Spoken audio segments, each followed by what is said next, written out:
Before ko makita yung front row, nursing ako sa FEU, and then isa ako sa mga estudyante na hindi seryoso sa pag-i-school, sa pag-aaral. Kaya ang ginagawa ko lang dati, imbis na pumasok, pumupunta lang ako ng computer shop, bumabarkada, naglalaro ng Dota.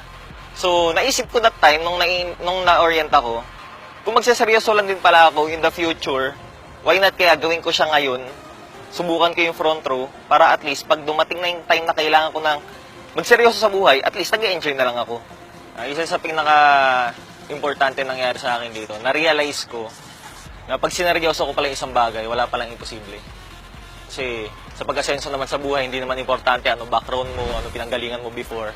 Ang importante lang naman, gustuhin mo at seryosohin mo. Lahat naman posible. Ang kailangan lang is maniwala ka at seryosohin mo lang. Posible lahat.